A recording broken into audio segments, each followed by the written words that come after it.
Welcome to another episode of the Throw Show, where we're going to go over all of the big throws from this past weekend, and even sometimes we might use training videos like Ryan Krauser hitting huge snatches.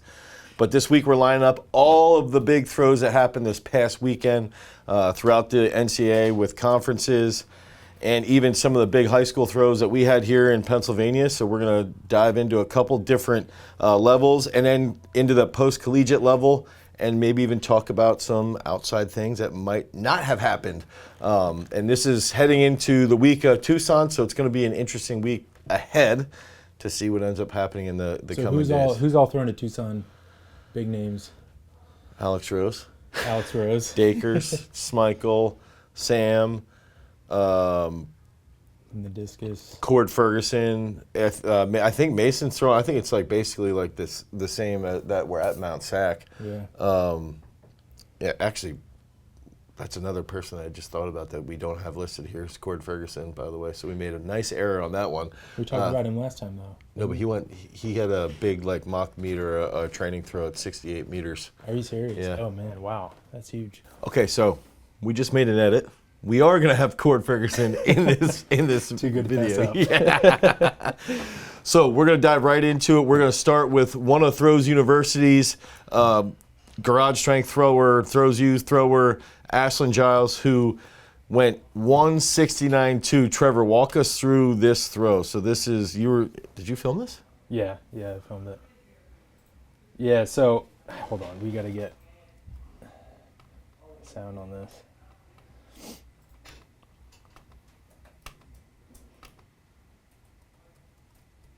You got it. Yeah. So leading up to this throw, it was pretty cool. So this is a high school girl, like Berks County, competition, and it's pretty cool. Like right before this throw, Annika actually got in the circle. She threw her hands up, started the clap, and like people were kind of like half doing it. And then she was like, "Come on, let's go!" And she threw her hands up, and everyone eventually started clapping. And she hit just under her PR. Okay. And then Ashlyn came in and did the same thing again, started the clap up, and hit this huge PR. I just think it's cool that I don't know, you don't see this at many high school competitions, like girls bringing the energy and just making it happen, like creating an environment to throw. It's just even in the guys competitions in high school, it can it's be often dead. Can be stale. And I just think look, it works. Right. It works. You get hyped, you get amped up, and you will throw far. Right. And the whole crowd, the energy, the whole crowd of everything. And I think that's the one thing with track in general. I think on the track, if you're talking about women's sprinting, women's even jumping, women's distance, I think women's track is significantly further ahead from the throws because of stuff like that. We haven't embraced that culture of getting hyped for a big competition. Mm-hmm. And I think that's go to a women's volleyball game or a basketball game. It's more intense. I remember going to watch my wife play field hockey in college and sitting there wow, this is intense. Yeah. You go to a high school throws meet and it's you could fall asleep. It's like watching golf. So I think it's cool, because that's how you're going to get more people into it. When people feel that energy, then they want to be a part of it. Mm-hmm. It's infectious. So that's awesome. And 169.2, I think that's 51 meters or right under 51 meters. And she's been peppering around 150 plus, so everybody knew she was capable of this. And in the meet she hit, her second throw was 162. Then she had a bunch of throws in the mid 150s, and then popped this off. And actually, this is the state record, the PA state record. She broke it by 3 inches. That's awesome. Great job, Ashlyn. Bombing. So now we're going to get into Zane Forest, who's a thrower out of Michigan, throwing 200 plus feet here. That's a toss. Yeah, 200 feet too. That's a huge bomb. Congrats to Zane. I think this might have even been something in Michigan where, I don't know if it's a state record, but close to it. And just an absolute monster throw. I always feel 200 feet. I think post-collegiate, that number is 60 meters. which is what, 195.10 or 196.10, one of those two. But I think in high school, that number is like 200 feet. It's like that big barrier. It's almost like I would equate that to the 70-foot barrier. Yeah, I mean, you're the best of the best if you throw 200 feet in the discus. I always felt like that maybe 185 is similar to like 60 feet, and then that 200 is that 70-footer. So that's a huge throw. Yeah. We should do some calculations to actually figure that out, Trevor. What's a similar marking shot? Yeah. Okay, so now we're going to head into, here's Cord Ferguson. So Cord commented that he had a huge mock meet in like intra-squad comp. One thing I wanted to see, that there's somebody standing in that right sector with a sign. So I didn't notice that that's that's got to be like a Mike Judge. That's got to be a Mike Judge secret right there. So we're trying to crack the Judge secret behind Danny Hall, Cord Ferguson, Haley Teal, all the beasts that they have training there, and maybe I think that's like a range throw, like to catch the eye. Or it could be. I mean, it could be like maybe it's the wind. Maybe he's training Cord to think, hey, hit something down that right sector if you've got a good crosswind or coming up that right sector line. It could be. It very well could be. Share with us. What is it? At first, I thought maybe that was the marker, like for the laser, but that's at the wrong spot. It's too big too. But Cord looks good. He's hitting that right side really well. Looks really good. I always thought he has like a little bit of an Alekna left in the middle. Like he sort of drops that left elbow a little bit. Even those bent knees, those Harding bent knees at the finish. Yeah. That's huge. That's a bomb. Yeah, that'll be exciting to see what he does. So he's throwing at Tucson this weekend. Yeah, that should be a really good comp. Yeah. Okay, heading into the hammer. Sean Dunn coming out with a personal best and number 4 throw in the world. And on top of that, the Olympic standard, most importantly, with the speed suit on, looking fast, hitting good positions. I think this was at Azusa Pacific. So he's in good shape, just adding to the large amount of hammer throwers. And I've done this in a couple other episodes, but if you think about it, Alex Young, Morgan Shigo, Sean Dunn, Rudy, Connor McCullough, Danny Haw. There's got to be one or two guys. You say Alex? Yeah, I made sure to say him first because I just feel like I miss him sometimes. And if you look at that, I think Rudy's the front runner. I think he's just the veteran. He's got so much experience, and he could come out and just put the comp on lockdown right away. But those next 2 spots are going to be up for grabs between 5 or 6 different guys. Yeah. And Sean Dunn's speed suit will be making an appearance at the trials. I think I don't know if he's throwing at Tucson this weekend, but I know there's a number of guys who are going to be out. So that'll be a good, semi preview as well. Here's the thumbnail for this episode. Joe Kovacs breaks the world record at Tucson. That's the prediction. Hey, we say it every time. It's going to happen. Eventually. Speaking of Kovacs, Ashley Kovacs is the best throws coach in the NCAA currently. I don't care. I'd say, there's like 2 or 3 other really good ones. But she's the number 1 throws coach in the NCAA at Ohio State. This is absurd. Yeah, Adelaide Kayla comes out and just goes 19-12. So I have 2 questions though. How is Ashley standing this close to the circle? And then if you see, dude, this meet was talking about hype.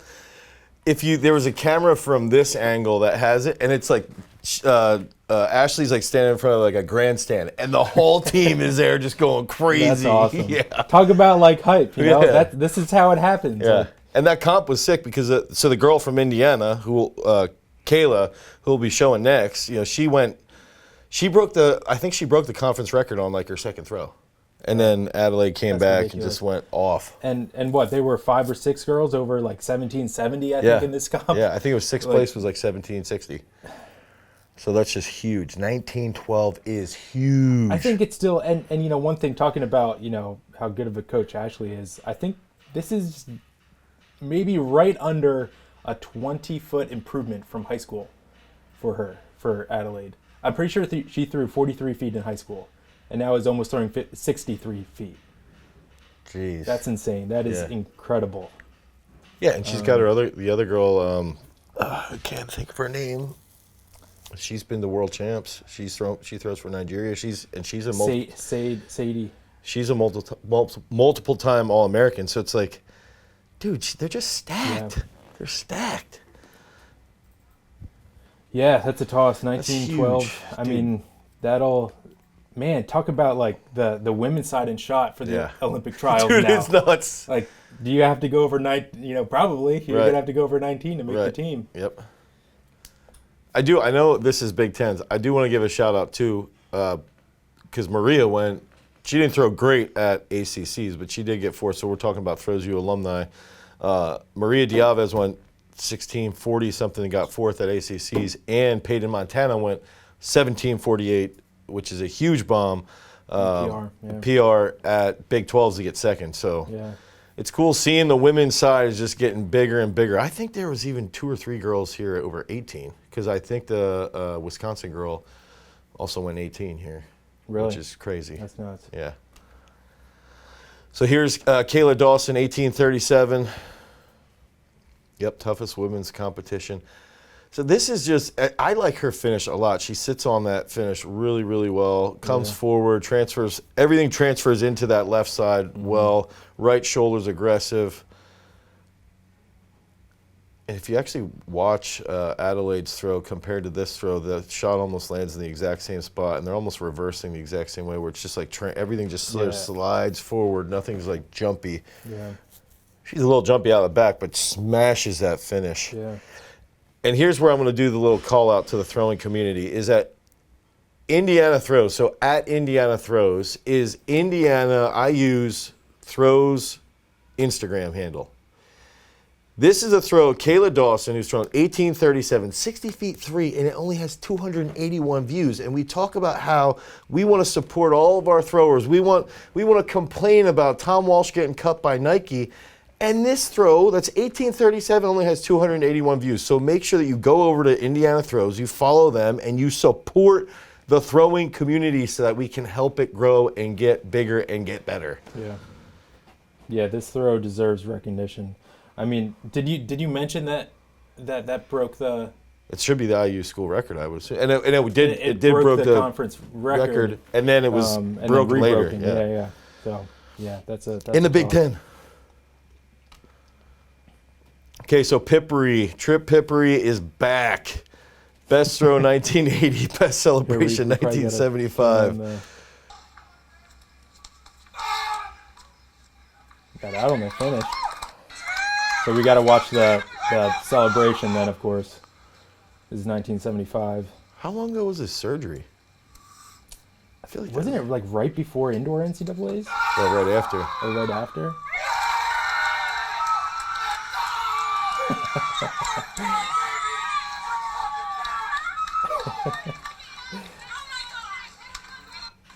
That's awesome. I'm back, baby. Oh man, that's crazy. That's funny. That's pretty fun. So I mean, that's a 1980 20. I'm assuming he knew it was at like right around 20 meters. Yeah. It's good to see him coming back, healing up, and feeling better. He's in good spirits, and like, you know, what has he got? He has 2 weeks till first round, another 2 weeks till the NCAA final. So it's dude, he's moving well. Yeah. You know, 4 more weeks of healing up. He's going to have more confidence. And here's the other thing that a lot of people aren't thinking about. I'm thinking about it because Taman's going to be there competing with him. But this basically bumps back everything. And that's what was interesting, too, is it was following along with the conference schedule this past week. Turner Washington did not compete at Pac-12. So I don't know why. No one really knows why he didn't compete. Outside of Turner and his coaches, right, and maybe some other people. But what's interesting is that this essentially gave Pippery like a 3 to 4 week period of a reset, of a sort of like an off season almost. So it sort of like bumps him back. So a lot of people will say, all right, when you're collegiate it's hard to compete from January until the end of June at the trials. But now we've got a guy who's thrown 2170, and he's got that extra break, and he's got an extra 4 to 6 weeks for this to heal now. He might be in really good shape come the trials. Yeah, right. So it does make it pretty interesting. Like 1980, he comes back, hey, who knows, this could be 2050 in 2 weeks, and in 4 weeks this could be 21 plus, and then all of a sudden he's peaking at trials. Yeah. So that'll be interesting to see. I think one of the cool things with Pippery too is how does he get to this point so quick after coming off such a big injury? Yeah. And if you follow him on on his Instagram and everything, he wasn't just sitting around while he was recovering. Like, he was doing everything he possibly could. Now, you don't want to push it, but he was doing, drills in the pool and stuff. He was doing, stick drills and whatever he could, without, his full training.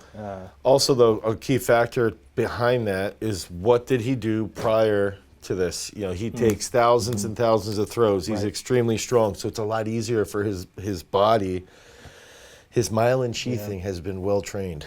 I mean, the other, and we don't have Rachel's video up here.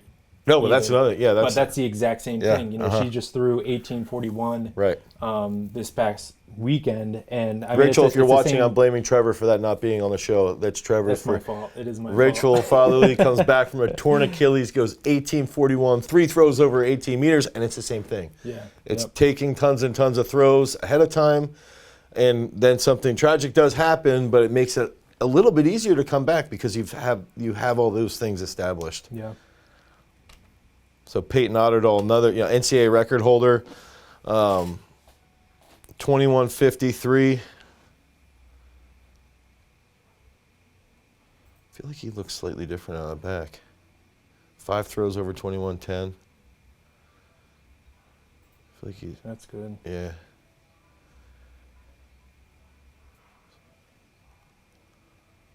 So Otterdahl is going to be at Tucson because he's saying that.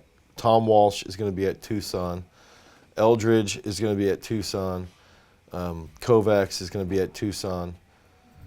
Tim Nedow will be at Tucson. I would assume Durrell would be there because it's close. I don't know for sure, but I would assume Durrell would be there. Dude, there might be, if Durrell's there and Joe's there. How many 22-meter throws do we have? Yeah, we might have 18, 22-meter throws, and then you never know if Otterdahl pops off. This is what's exciting. Yeah. That's a good throw, though. 2153. Yeah, oh, outdoor PB for him too. I didn't even see that. Yeah. That's great. And then we got Michal Haratyk, so Polish shot putter. He's thrown 2232, I believe. I think, is this in Sweden or is this in Poland? I don't know. Even there, it's like is that Majewski? Yeah, I think that is right there walking across the sector. Huh. That's great. Yeah, so you can see, good support from his fellow countrymen, but it's also just, this is a bomb. What's his, 3rd or 4th in the world? He almost looks like he doesn't even really smash it that much.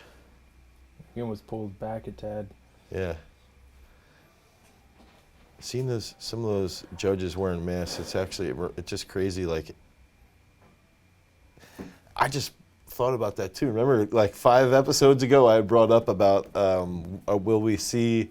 I swear it was with Adelaide. I talked about her throwing far and Joe throwing far with a mask on. I said, will we see them throwing far without masks? It's exciting to see that. Right. Yeah. Just how things. But if are you want to wear a changing. mask, I'm not judging you. I'm just saying that this is exciting. Yeah. So congrats to Michal Haratyk. So if you want more information about throws-based training, head over to throwsuniversity.com and you can pick up a technical analysis. You can get anything that you need based around throws-based training. Again, guys, it's really, really important to try and follow all these different accounts, try and follow people that are in the throwing world so that we can keep proliferating throwing knowledge and getting throwing to be more exciting and more hype as we've used throughout this episode. Give us that hashtag, Throw Show, and we'll try to feature you on the Throw Show and just keep smashing big PRs. Until next time, peace.